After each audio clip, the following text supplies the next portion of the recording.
주일 예배 때마다 메시지의 소제목이 있습니다. 하나님을 알아가기입니다.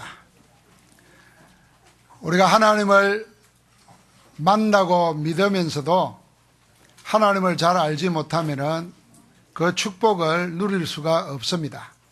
그래서 하나님께서는 하나님을 잘 알게 하시려고 우리에게 계시의 말씀, 성경을 남겨놓은 것입니다. 그래서 우리는 창세기부터 계속해서 한 건 한 건 보면서 하나님이 어떠신 하나님인가, 그 하나님을 알아갈수록 내 믿음은 깊어지게 되어 있고 내 삶에 하나님의 능력이 나타나게 될 줄 믿습니다. 그래서 내가 지금 어렵고 내가 지금 힘들고 내가 지금 공고하고 허무한 것은 알아야 될 참된 지식이 없으면 그리 됩니다. 하나님을 알지 못하면은 그런 공고한 삶을 살 수밖에 없습니다. 그래서 하나님을 알아가면서 오늘 하나님을 아는 마지막 목표가 뭐냐면은 시편 150편에 놓은 대로 할렐루야 여호와를 찬양하라 입니다. 원래 할렐루가 찬양하랍니다. 야는 하나님이란 말입니다. 그래서 할렐루 하면 야 그래야 돼요. 한번 해볼까요? 할렐루 요래야 되는 거예요. 하나님을 찬양하라는 겁니다. 자, 오늘 이 시편에는 이스라엘의 신앙관이 있는 그대로 제대로 표현되어 있는 성경입니다. 시편은 5권의 150편으로 되어 있는데 여기에는 기도와 탄원이 나와 있고 회개와 감사가 있고 예배와 찬양이 있으며 여기에 메시아에 대한 노래가 포함되어 있습니다. 시편에서 사람이 하나님께 말할 때는 무엇을 했냐면 기도로 했습니다. 사람이 하나님께 말할 때는 기도로 하고 하나님의 지으신 것과 하나님의 하신 일은 찬양으로 노래했습니다. 그러니까 기도와 찬양이 함께 되어지는 것입니다. 시편은 여호와 앞에서 복된 길을 선택하는 1편에서부터 하나님을 찬양하라는 150편으로 결론이 납니다. 그래서 시편 1편은 시작이고 150편은 결론이라고 볼 수 있습니다. 이 시편의 시작과 결론을 통해서 우리는 말씀의 응답을 찾고 그 안에서 1편과 150편 안에 있는 많은 시 가운데 다윗의 시를 통해서 우리의 신앙 고백을 찾기를 바랍니다. 시편 1편은 시편 전체의 서원입니다. 여기서 우리는 우리 인생 앞에 놓여있는 두 갈래 길을 만나게 됩니다. 시편 1편에는 두 종류의 사람과 두 가지 길이 나옵니다. 먼저는 복 있는 사람과 복 없는 사람이 나옵니다. 복 있는 사람은 알겠는데 복 없는 사람은 누군가? 성경에 복 있는 사람과 대조되는 사람을 복 없는 사람이다 이렇게 말하지 아니하고 그 사람을 악인이라 그랬습니다. 이 말 들어보면 정말 하나님의 복이 없는 사람은 악인입니다. 악을 지을 수밖에 없어요. 그래서 우리는 하나님의 복이 누구에게 있는가를 확인해야 됩니다. 이 복 있는 사람과 악인에게는 각자의 길이 있습니다. 그 길을 보고 의인의 길과 악인의 길이라 그랬습니다. 악인에게는 악인의 길이 있고 복 있는 사람에게는 악인의 길과는 반대되는 의인의 길이 있습니다. 복 있는 사람은 시냇가에 심은 나무처럼 철을 따라 열매를 맺고 잎사귀가 마르지 않으며 그 모든 일이 형통하게 되는 길이 있습니다. 그러나 이와 정반대로 복 없는 사람, 악인은 그렇지 않습니다. 마치 바람에 부는 날려다니는 겨처럼 이리저리 흔들리고 뿌리가 없으니까 정함이 없습니다. 부딪히고 되는 게 아무것도 없는 사람이 악인입니다. 이처럼 우리 인생 앞에는 항상 두 길이 놓여 있습니다. 하나님이 인정하시는 형통한 길이 있는가 하면은 반드시 망하는 악인의 길이 있습니다. 이 두 갈래의 길 앞에 서 있는 존재가 우리 인생입니다. 두 갈래의 길에서 어느 길을 선택하느냐에 따라서 그 결과가 영원히 갈라집니다. 그래서 시편 1편 6절 마지막 절에 의인의 길은 여호와께서 인정하시나 악인의 길은 망하리로다 그랬습니다. 시편 1편의 메시지는 여러분은 어느 길에 서겠는가? 아니, 지금 어느 길에 서 있는가를 확인하라는 것입니다. 너무도 분명한 사실은 지금 여러분과 나는 의인의 길에 서 있고 그 길을 따라가는 하나님의 자녀인 줄 믿습니다. 그래서 복 있는 사람을 은유를 해서 시냇가에 심은 나무라고 그랬어요. 심은 나무라 했습니다. 자란 나무가 아닙니다. 원래 거기에 있던 나무가 아니라는 뜻입니다. 원래는 시냇가, 살아가는 데 있어서 필히 있어야 될 물이 있는 곳이 아니었다는 것입니다. 그대로 두면 말라 죽을 수밖에 없는 그런 메마른 곳, 물 없는 곳에서 있던 나무를 누군가가 뽑아서 옮겨 심었다는 것입니다. 그래서 시냇가에 심은 나무는 옮겨 심은 나무인 것입니다. 여러분, 누가 복 있는 사람입니까? 시냇가에 심은 나무가 복 있는 사람입니다. 옮겨 심겨진 나무가 복 있는 사람입니다. 여러분과 나는 하나님의 은혜와 예수 그리스도의 공로로 제사함을 받아 하나님의 자녀로 구원받은 우리는 이미 옮겨 심어진 나무인 줄 믿습니다. 그래서 요한복음 5장 24절에 그랬잖아요. 내가 진실로 진실로 너에게 이르노니 내 말을 듣고 또 나 보내신 이를 믿는 자는 영생을 얻었고 심판에 이르지 아니하나니 사망에서 생명으로 옮겼느니라 그랬어요. 옮겨졌어요. 한번 같이 합시다. 나는 옮겨진 자다. 믿습니까? 아, 믿어집니까? 믿어집니까? 옮겨 심어졌어요. 로마서 11장 17절에는 사도 바울이 이걸 적나라하게 말을 했습니다. 또 한 가지가 꺾였는데 돌감람나무인 네가 그들 중에 접붙임이 되어 참감람나무 뿌리 진액을 함께 받는 자가 되었다 그랬어요. 원래는 돌감람나무라 별 볼 일 없는데 잘려가지고 어디에요? 생명 참감람나무에 접붙임을 받았다 그랬어요. 옮겨 심어진 겁니다. 에베소서 2장 11절부터 22절에 보면은 두 종류의 사람이 나옵니다. 우리는 전부 다 밖의 사람이었습니다. 그리스도 밖의 사람이었고 이스라엘 밖의 사람이었고 언약 밖의 사람이었습니다.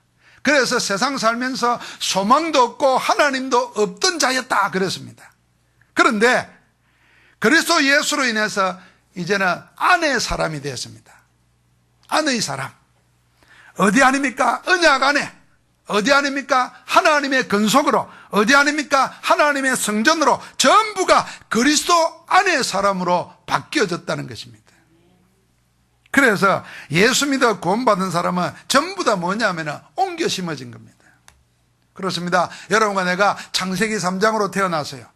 내 의도와 내 노력과 상관없이 우리는 하나님 떠난 존재로 태어났습니다. 영이 죽은 자로 태어났습니다. 그래서 하나님 아닌 피조물을 하나님이라고 우상 숭배하며 살았습니다. 그 저주 가운데 살았습니다. 그렇게 떠나도록 속인 사단의 종으로 태어나서 산 겁니다. 그런데 하나님께서 그리스도를 통해서 우리를 아예 뿌리채 뽑아가지고 영원한 생명이신 예수 그리스도께로 옮겨 심어진 줄 믿습니다. 옮겨 심어졌어요. 우리 마음에 기쁨이 없고 감사가 없는 것은 돈이 없어서가 아닙니다. 내가 무슨 즐거움이 없어서가 아닙니다. 내가 이 근원적인 옮겨 심어졌다는 데 대한 확인이 안 되면은 근원적인 기쁨이 없습니다. 그러니까 늘 근원적인 기쁨이라는 것은 있고 없고와 상관없이 늘 일어나야 되는 거거든요. 그러니까 근원적인 이 기쁨이 없으니까 어떻게 되나? 뭔가를 자꾸 얻어야 돼요. 가져야 돼요. 그래야 기쁨이 생기는 겁니다.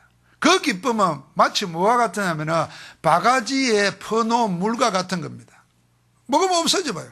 돈 있다가 기쁨이 있다고 돈 없으면 없어져 버려요. 이 사람하고 사랑하다가 사랑이 없어지면 없어져 버려요. 그러나 생명의 시냇가는 뭐냐 하면은 바가지의 물이 아닙니다. 샘솟는 물인 줄 믿습니다. 그 근원의 복을 우리가 받은 거예요.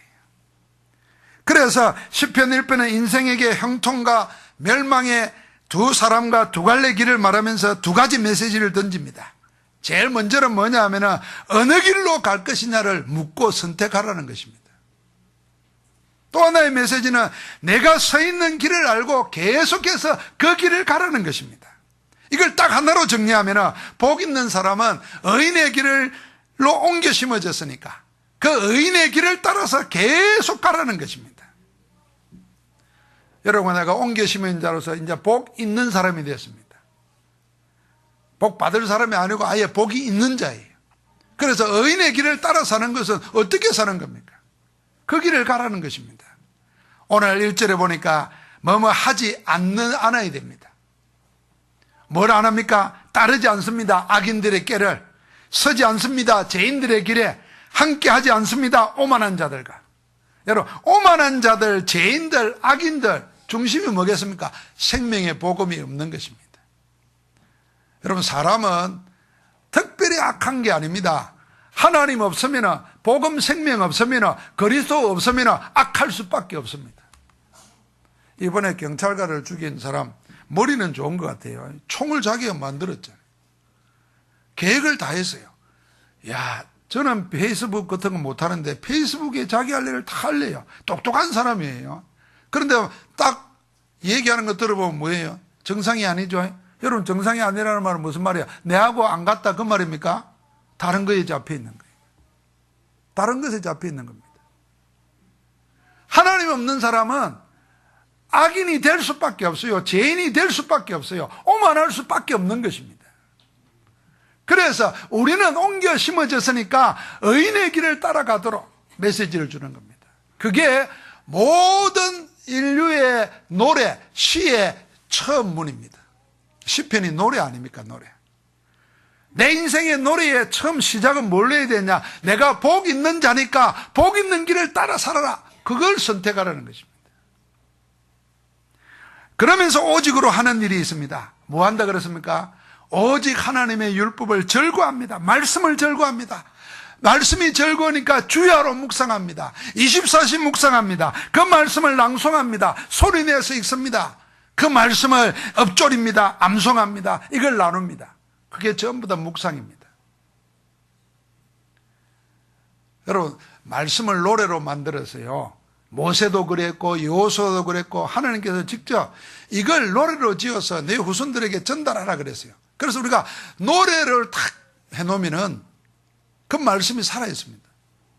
그래서 저는 찬양대원들이 이 복을 누리게 되는데 이 하나님의 말씀을 곡조로 붙여가지고 노래하지 않습니까? 그럼 여러분들은 여기 착각하지 말아야 됩니다. 이 성훈이는 이제 앞으로 노래를 전공해서 할 거기 때문에 무대 공연을 하지만은 여러분은 공연하듯이 하면 큰일 납니다. 그래서 저는 뒤에서 듣잖아요. 앞에서 안 보고. 공연을 하면 안 돼요. 여러분 신앙 고백이 돼야 됩니다. 신앙 고백. 그래서 연습 계속 하면서 그 가사를 여러분 기도 제목으로 만들어 버려야 돼요. 그래가지고 자나 깨나 그 노래가 나와야 돼요. 그 노래의 근원이 뭐냐? 하나님의 말씀 복음이 돼야 되는 거예요. 그럼 그 복음의 능력이 나를 온전하게 만들고 그 복음의 능력이 하나님의 선한 일을 하기에 완전히 능력 있게 만들 줄 믿습니다. 그러니까 오직 하는 게 있어요. 의인의 길을 따라 사는 것은. 복 있는 사람은 하나님의 말씀에 올인하는 것입니다. 그러니까 저절로 열매가 따라옵니다. 씨를 쫓아 가시를 맺으며 그 잎사귀가 마르지 아니한 같으니 그 하는 모든 범사가 다 형통하리로다. 따라오는 겁니다. 그래서 복 있는 사람은 응답 따라 하나님의 주시는 열매 따라 가는 것입니다. 이 복 있는 사람이 의인의 길을 따라 삶으로 이 응답이 오는 걸 통해서 일평생을 응답받고 살다가 마지막 우리 인생의 클라이막스, 내 마지막 해야 될 일, 내가 항상 해야 될 일이 뭐냐? 하나님을 찬양하는 것입니다. 그래서 시편 150편은 복 있는 사람으로서 자기를 확인하고 마지막 결론이 하나님 찬양하는 삶을 살라는 겁니다. 할렐루야, 여호와를 찬양하라. 마지막에 뭡니까? 호흡이 있는 자마다 하나님을 찬양할지어다. 할렐루야. 할렐루야로 시작해서 할렐루야로 끝나는 겁니다. 우리 인생의 결론은 하나님 찬양하는 겁니다. 하나님을 찬양하며 사는 인생이 가장 복된 인생임을 말씀은 증가합니다. 우리가 하나님 자녀가 됐는데 하나님께서 성경 전체를 통해서 구원받은 우리를 보고 왜 내가 너희를 불렀고 구원했고 지명했나 하는 이유를 말을 합니다. 그 이유를 말씀하실 때 이사야 43장 21절에 보니까 이 백성은 내가 나를 위하여 지었나니 나를 찬송하게 하려 함이니라. 한번 같이 합시다. 하나님을 찬송하게 하려고 우리를 지으셨다. 하나님을 찬송하게 하려고 우리를 지었어요. 여러분과 나를 그리스도 안에서 구원하신 목적이 뭐냐? 우리를 구원하신 그리스도 하나님을 찬송하는 자 되게 하려고. 그래서 에베소서 1장 6절에 보니까 이는 그가 사랑하시는 자 안에서 우리에게 거저 주시는 바 그의 은혜의 영광을 찬송하게 하려는 것이라. 하나님 안에서 택정함을 받아 구원받았는데 우리를 하여금 찬송하게 하려고. 에베소 1장 14절에 말했습니다. 이는 우리의 기업의 보증이 되사 성령님이십니다. 그 얻은 것을 속량하시고 그의 영광을 찬송하게 하려는 함이라. 우리를 하여금 하나님 찬송하게 하려고 우리를 지으시고 우리를 구원하시고 지금 성령으로 우리와 함께 하시는 겁니다. 그래서 내가 구원받고 하나님이 내 안에 성령으로 함께 하시고 하나님이 지금 역사하고 계신다는 걸 알면 그 사람 입술에 뭐가 있느냐? 마음의 입술에 찬양이 살아나는 겁니다. 노래가 다른 겁니다. 그래서 우리가 은혜 받고 나면요 모든 만물이 찬양하는 게 보입니다. 은혜 받고 나면요, 야, 꽃이 저렇게 활짝 핀 게 저게 뭐 때문에 핀가 합니다. 저절로 나서 지 혼자 저러다가 가는 거지. 이렇게 생각하는데요. 그 만드신 분을 찬양하는 거예요. 막 새가요, 막. 이 슬픈 사람은, 시인은요, 새가 운다 그럽니다. 근데 우리가 새가 노래합니다. 다른 거예요. 친구 목사님이 시인이 안 내는데, 시인은 그런다는 거라. 비가 내린다, 이래 안 한다는 거야. 비가 때린다, 이런다는 거예요. 그럼 여러분 달라요.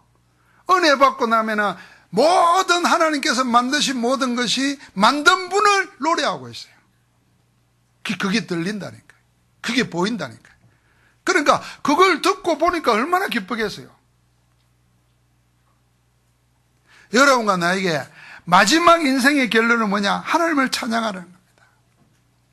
무엇을 찬양하러 가십니까? 다른 무엇도 아니고 오직 하나님을 찬양하러 하십니다.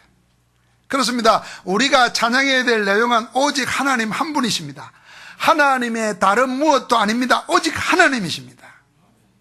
사실은 잘 알고 보면요, 살아있는 모두가 무언가는 찬양하고 삽니다.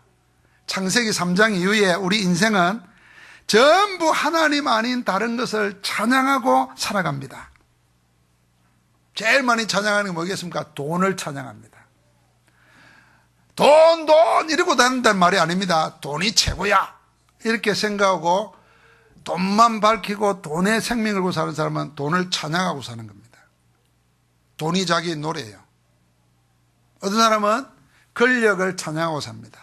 그래도 힘이 있어야지. 그래서 돈 좀 벌면은 권력 가지려고 그럽니다. 권력 가져가지고 뭐 하려고 그럽니까? 휘두르려고 그럽니다. 속성이에요. 그럼 그 사람은 권력을 찬양하는 겁니다. 어떤 사람은 이것도 저것도 다 싫다 쾌락을 찬양합니다. 그래서 쾌락을 쫓아서 사방을 달립니다. 요즘 우리 랩런트들이나 젊은 세대가 돈도 권력도 아닙니다. 뭐냐 하면은 쾌락을 쫓아갑니다. 그래서 게임에 빠지고 뭐에 빠지고 이게 전부 다 자기를 자극시키고 만족시켜주는 거기에 인생을 바치는 겁니다. 그러니까 뭘 찬양하냐면 쾌락을 찬양하고 삽니다. 그런가 하면 아예 인간을 찬양하고 삽니다. 인류의 역사는 창세기 3장 이후에 인류의 역사는 전부 다 하나님을 버리고 하나님을 죽이고 하나님 없이 인간이 전부 다 인간을 노래하고 사는 역사입니다. 그게 인간이 만들어낸 철학이고 사상이고 이데올로기고 문화입니다. 잘 보십시오. 그래서 하나님께서 모든 피조물 아이가 호흡이 있는 자마다 모든 구원받을 자로 하여금 온 세상을 원래대로 돌이키기 위해서 찬양을 하라고 얘기하는 줄 믿습니다. 여러분, 사람만은 아무거나 찬양하면 안 됩니다. 아무거나 노래하면 안 됩니다. 동물과 식물은 모르지만 사람만은, 영혼이 있는 사람만은 빨리 뭐 해야 되냐면 우리를 지으시고 구원하시고 지금 함께 하시는 하나님만을 찬양해야 될 존재입니다. 그 찬양할 수 있도록 우리를 구원하세요. 여러분 마음속에 누굴 찬양하는가를 생각해야 됩니다. 나의 노래가 무엇인가를 생각해야 돼요. 오늘 어디서 찬양하라고 했습니까? 하나님을 찬양하러 가면서 그의 성소에서 찬양하며 그의 권능의 궁창에서 그를 찬양할지어다. 하나님이 거하시는 처소가 권능의 궁창이고 성소입니다. 여러분, 성소는 아무나 못 들어갑니다. 대제사장의 대속죄물로 인해서 제산 받은 자가 들어갈 수 있는 곳입니다. 그렇다고 하면 여러분과 내가 구원받은 자만 진짜 하나님을 영화롭게 하는 찬양을 할 수 있는 겁니다. 노래 잘하는 자가 아닙니다. 그래서 구원받은 여러분과 나에게는 나만 할 수 있는가, 구원받은 우리만 할 수 있는가, 하나님 찬양이 살아있어야 됩니다. 하나님 찬양이. 왜 찬양합니까? 하나님의 능하신 행동과 그의 지극히 위대하심을 따라 찬양하라 그랬습니다. 하나님의 능하시고 지극히 위대하신 능력을 가지고 하신 일이 두 가지 있습니다. 하나가 하나님의 천지 만물을 창조하신 것이고, 또 하나가 원래대로 돌이키신 구원입니다. 하나님의 역사는 딱 두 가지로 보면 됩니다. 창조와 구원입니다. 지금은 뭐냐면 이 구원의 역사를 이루어 가시고 세계복음화입니다. 이 창조된 것을 지켜가시는 겁니다. 그러니까 창조와 구원의 역사를 위해서 지금도 하나님의 능력의 지극한 걸 가지고 역사하고 있다는 겁니다. 내가 하나님의 뜻대로 지원받은 것과 그리스도 은혜 안에서 구원받은 이 사실은 하나님만 하실 수 있기 때문에 하나님을 찬양하라는 것입니다. 우리가 11월 4일 날 이 VIP 초청, 그래서요, VIP 초청이라는 말은 누가 VIP냐 하면은 여러분이 기도하고 이분은 꼭 복음 들어야 되고 그리스도 만나야 돼, 인생의 변화를 일어나야 돼, 하늘 무엇이나 해결할 수 없어, 이분들에게 기회를 만들어야 돼, 그렇게 초청하는 겁니다. 그래서 초청한 사람이 초청받은 사람과 함께 오는 것입니다. 거기에 초청자가 없으면 오시면 안 돼요. 그럼 밥만 축내는 거예요. 그 가서 기도라도 할게요. 집에서 기도하세요.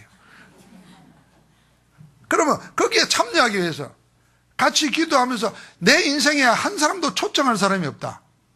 그럼 우리는 슬픈 사람은 슬프잖아요, 인생. 우리가 좀 외국처럼 되면요, 외국 사람들은 꼭 파티를 초청해. 자기 집에 뭐 음식을 마련해 놓기는 게 아니에요. 자기 먹을 거 자기가 와서도 이렇게 대화를 나누면서 얘기를 해요.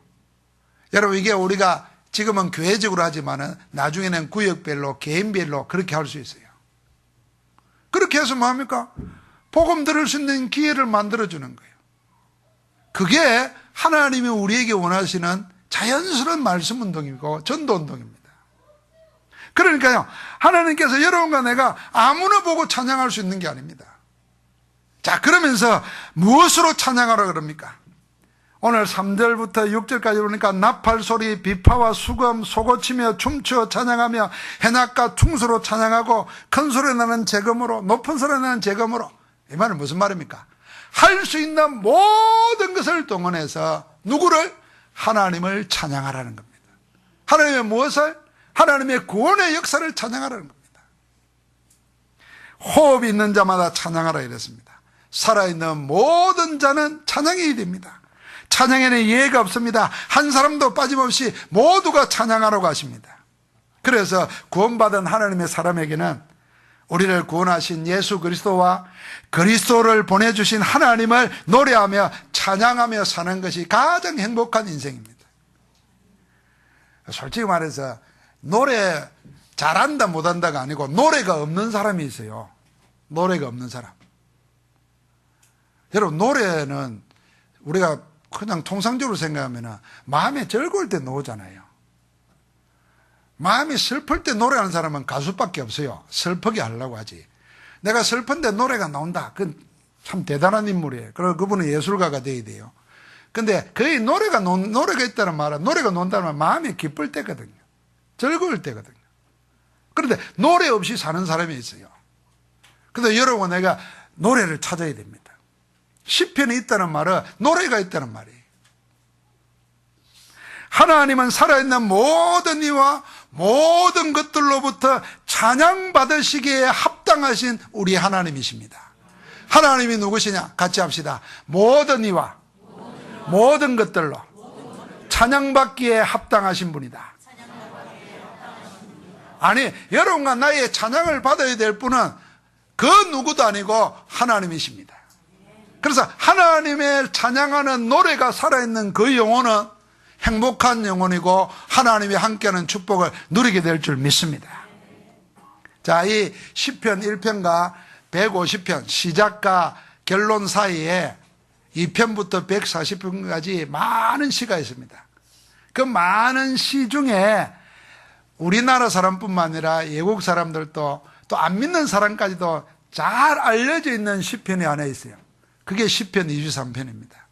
여호와는 나의 목자시니 내게 부족함이 없으리로다. 이 다윗의 노래가 아마 가장 유명할 겁니다.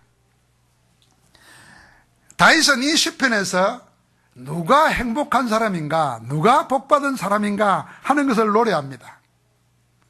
그래서 시편 23편에는 다윗은 뭐라 그러면 여호와는 나의 목자시니 이렇게 말했어요. 하나님이 자기의 무엇으로 찾은 그 사람이 행복한 사람입니다. 하나님이 나의 무엇이다. 그래서 제가 이번 주보에 가로를 해놨어요. 동그라미를. 하나님은 나의 무엇인가? 이 명제를 찾은 사람. 하나님은 나의 무엇이다.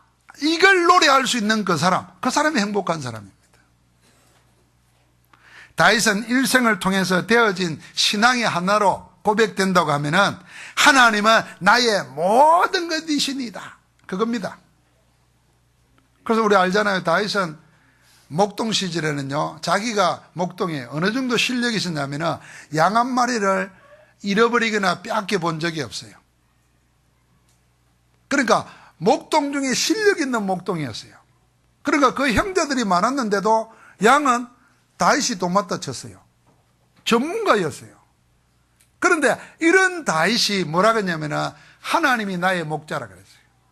자기가 목자일 때는 하나님을 목자로 그 안에 살았어요. 그러니까 왜 훌륭한 목자가 됐나, 실력 있는 목자가 됐는가 아시겠죠? 그가 젊은 시절에 전쟁터에서 세월을 보냈습니다. 한 번도 지지 않았습니다. 그럴 때 용감한 전쟁이고 군사에서 알잖아요. 골리앗을 단번에 없애버렸습니다. 사람들이 사울은 천천히지만 다윗은 만만이라고 할 정도로 모든 전쟁에 승리했습니다. 다윗에게는요, 생명건 부하들이 300명이 따라다녔어요. 대단했습니다. 그런데 항상 그가 군인일 때는 여호와는 나의 방패시요 나의 피할 바이시요 그렇게 노래했어요. 왜 훌륭한 군인들이 되었겠는가 기억하시겠죠. 왕이 되었을 때는 뭐라 그랬습니까? 그때 당시 왕이면은 자기 마음대로 다 하는 권세가 있는 겁니다. 왕이고 법입니다. 그런데 왕일 때는 나의 주 나의 하나님, 여호와를 나의 주 나의 하나님으로 늘 불렀습니다. 왜 그가 성군이 되었는가, 왜 그가 왕의 기준이 되었는가를 아시겠죠. 그의 일평생 신앙 고백이 뭐냐 하면은 여호와는 나의 반석이요 나의 구원이시요 나의 노래시요 나의 무엇이었습니다. 자, 우리가 예수 그리스도를, 하나님을 나의 무엇으로 찾아낼 수 있는 그 사람이 행복한 사람입니다. 다윗은 일생을 통하여 나의 모든 것에 모든 것 되시는 하나님을 노래하면서 살았습니다. 그래서 다윗은 시편 150편 가운데 73편이나 썼어요. 두 번째로 다윗이 시편 23편에서 노래하는 행복한 인생은 누구냐면은 내가 가는 모든 길에 하나님이 함께 하심을 발견한 사람이 행복한 사람입니다. 하나님이 나와 함께 하심을 발견한 자예요. 여호와는 나의 목자시니 내게 부족함이 없다고 하면서 뭐라 그럽니까? 그가 나를 푸른 초장으로 실만한 물가로 인도하시는도다. 주의 지팡이와 막대기가 나를 안위하시나이다. 그러면서 뭐라 그랬습니까? 자기 이름을 위하여 의의 길로 인도하시고 주께서 나와 항상 함께 하십니다. 자, 하나님이 항상 나와 함께 한다는 사실을 발견한 그 사람이 행복한 사람입니다. 자, 우리 신앙생활에 전혀 어제와 다르고 조금 전과 다르게 살 수 있는 길이 하나 있는데, 그게 뭐냐면은 아주 쉽고도 편한 길입니다. 하나님이 지금 나와 함께 한다는 사실을 알고 사는 그 사람 반드시 응답받습니다. 내 신앙의 목표를 어디에 두어야 되느냐 하면요, 하나님이 지금 나와 함께 하신다. 어디에요? 이 괴로움 속에도, 이 연약함 속에도, 이 병든 속에도 하나님은 나를 버리지 아니하시고 지금 나와 함께 하신다. 다윗은 그랬던 거예요. 주의 지팡이와 막대기가 나를 안위하시나이다. 지팡이는 나를 인도하시고 막대기는 내가 멸망의 길을 갈 때 바로 잡아주시고, 그래서 내 어떤 길에도 하나님이 나를 한순간도 놓친 적이 없다. 요걸 알고 사는 인생, 임마누엘의 인생, 그가 행복한 사람이에요. 그러니까 결론적으로 말합니다. 내 잔이 넘치나이다. 내 잔이 넘칠 뿐 아니라 내 평생에 내가 여호와의 집에 영원히 살리로다. 그렇게 노래했습니다. 가장 행복한 사람이 누굽니까? 그 잔이 넘치는 사람입니다. 하나님의 주시는 것으로 충분하고 완전한 복을 누리는 그 사람이 행복한 사람입니다. 하나님을 나의 모든 것에 모든 것 되심을 발견한 사람은 항상 자신이 복 있는 사람이라는 사실을 가지고 모든 걸 시작합니다. 복 받으려고 시작하는 게 아니라 복을 받아놓고 시작하는 것이 신앙생활입니다.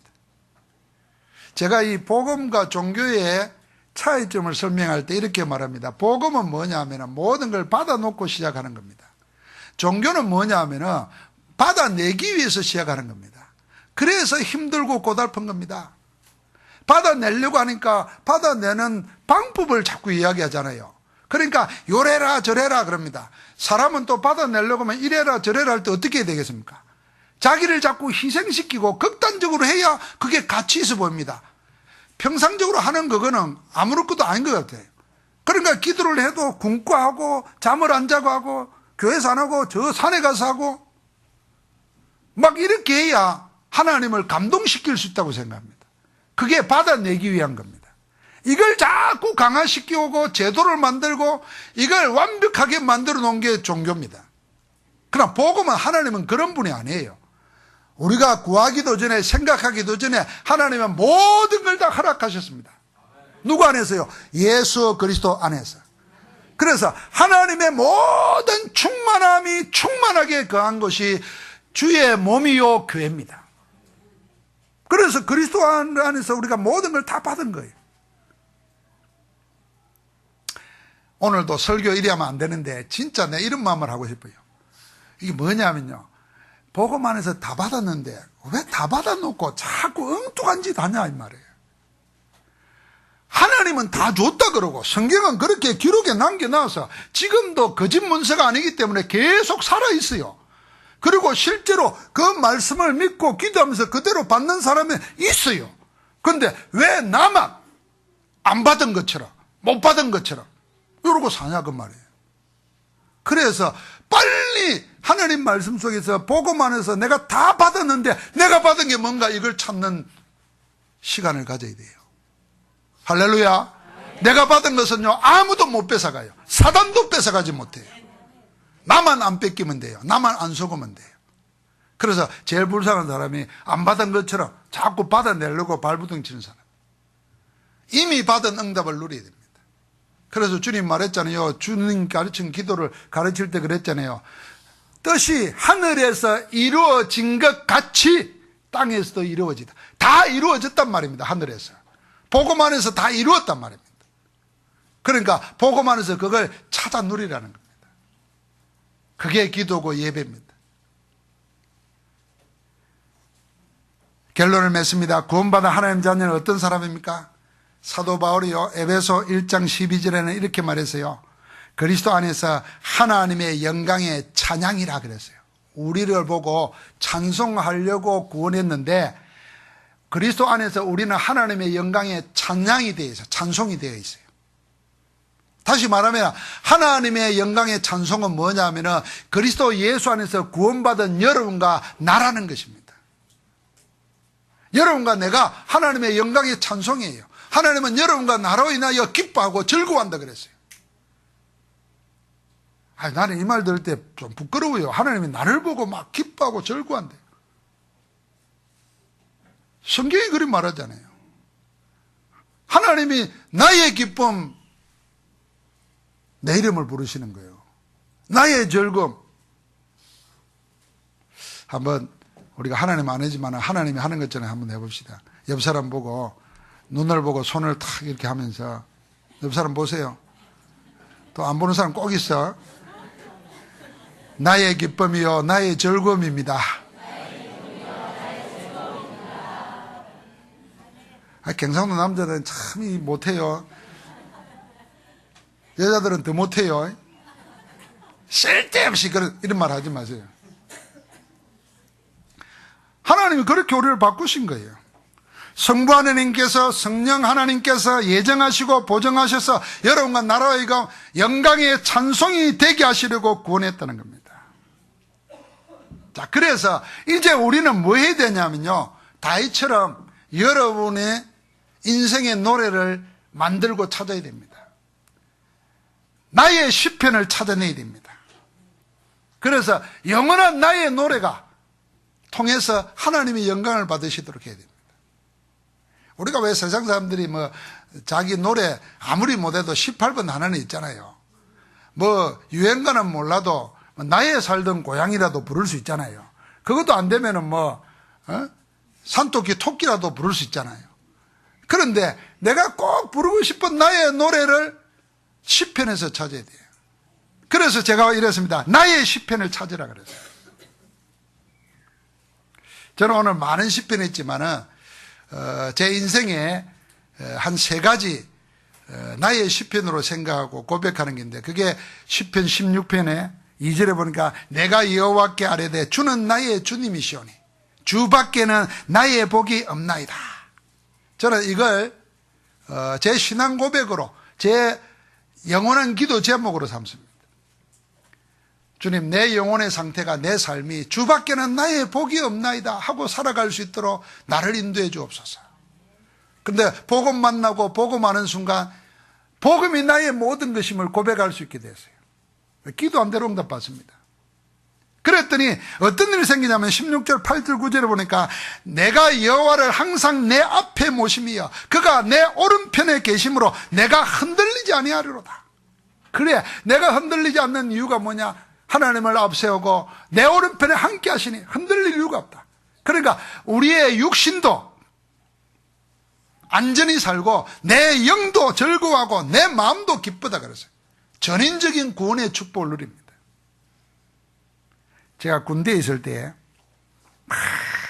맨날 저녁에 훈련하고 매를 맞고 할 때, 지금은 안 그렇지만 우리가 살아가면서 정상적으로 사는 사람이 제일 공포스러운 데가 군대입니다. 군대. 근데요, 그때 조그마한 성경이 있어요. 시편하고 신약 성경을 붙여놓은 호주머니에 여만 들어가는 작은 성경. 그걸 읽다가 시편 27편 1절 2절을 읽는 순간에 마음에 담대한 확신이 확 오는 거예요. 그게 뭐냐면은 여호와는 나의 빛이요 나의 구원이시니 내가 누구를 두려워하랴. 여호와는 내 생명의 능력이시니 내가 누구를 무서워하랴. 군대가 나를, 그때 군인이어야 있었거든요. 군대가 나를 대적하여 진칠지라도 내 마음이 두렵지 아니하며 전쟁이 일어나 나를 치려도 나는 여전히 태어나리로다. 이 말씀을 읽는데요, 내가 누구를 두려워하려, 내가 누구를 무서워하려. 하나님이 나의 구원이시고 빛이고 생명의 능력인데, 이 말씀이 확 부딪히는데 얼마나 담대해지는지요. 그래서 군대 생활을 무섭지 않게 할 수 있었어요. 이 말씀이 성취돼가지고 내가 군대에서 사람을 두려워하지 않게 됐어요. 내가 이 말씀 지금도 생각나는데 신학교 다니다가 갔기 때문에 학장님께 내가 이 편지를 써서 보냈어요. 학장님이 내 이 10편, 27편 이걸 받으시고 답장을 주셨더라고요. 그러니까 늘 이렇게 성경 읽다가 줄을 꺼놓은 데 있잖아요. 그러면 그때가 살아나요. 또 힘들 때는 그때가 살아나는 것을 다시 누리려고 또 줄 꺼놓은 걸 찾는 거예요. 그러다가 10편, 40편을 만났습니다. 10편, 40편은 오늘 노래와 관계되기 때문에 같이 한번 읽겠습니다. 1절부터 5절까지만 함께 한번 읽어보겠습니다. 10편 40편입니다. 내가 여호와를 기다리고 기다렸더니 귀를 기울이사 나의 부르짖음을 들으셨도다. 나를 기가 막힐 웅덩이와 수렁에서 끌어올리시고 내 발을 반석 위에 두사 내 걸음을 견고하게 하셨도다. 새 노래 곧 우리 하나님께 올릴 찬송을 내 입에 두셨으니 많은 사람이 보고 두려워하여 여호와를 의지하리로다. 여호와를 의지하고 교만한 자와 거짓에 치우치는 자를 돌아보지 아니하는 자는 복이 있도다.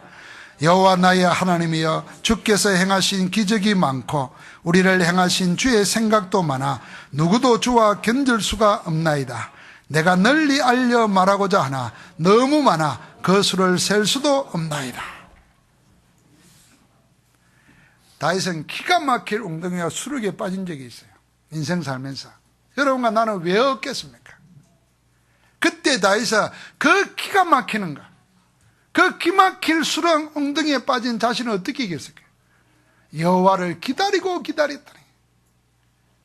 이 말은 그냥 기도했다 정도가 아닙니다. 자기의 전부를 하나님께로 올리는 겁니다. 하나님만 바라본 겁니다. 그랬더니 하나님께서 어떻게 했다고요? 그 기막힌 웅덩이와 수렁에서 끌어올려서 반석 위에 내 발을 두사 견고케 하셨다 그랬어요. 자, 그러고 나니까 뭐가 나옵니까? 하나님이 나를 그렇게 해주신 데 대한 노래가 나올 수밖에 없어요. 그 노래가 새 노래입니다. 여러분과 나는 구원받은 하나님의 새 사람이에요.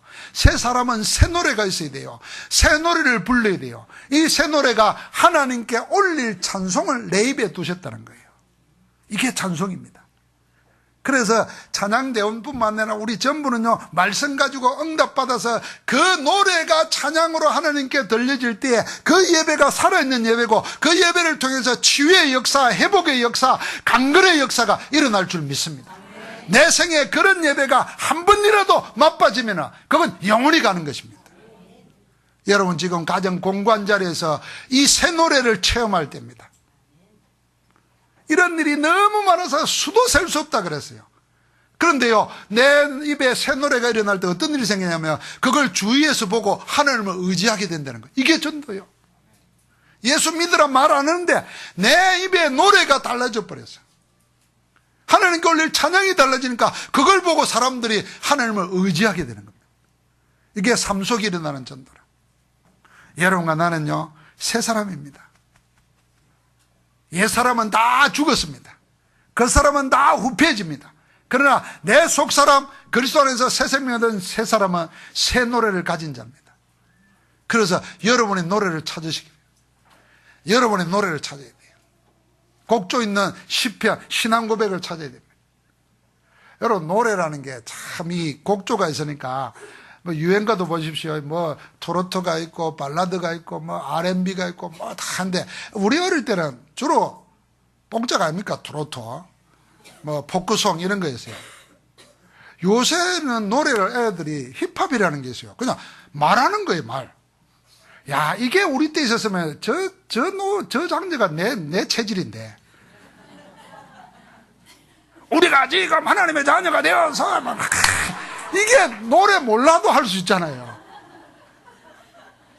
요새 애들은 여기에 막, 야, 그러니까 우리 노래 만들면 돼요, 만들면. 제가 놀란 건요, 가수들이 음표를 다 아는 줄 알았어요. 노래 유명한 가수 중에 도레미솔라시도를 몰라요 사람이 있어요. 그런데 작곡을 해요.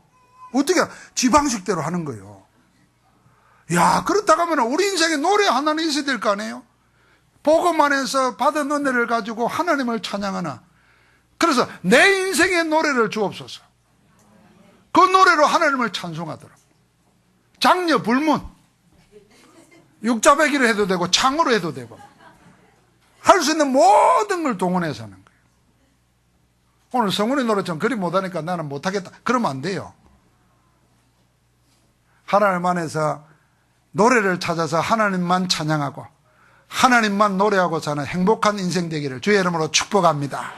하나님 감사합니다.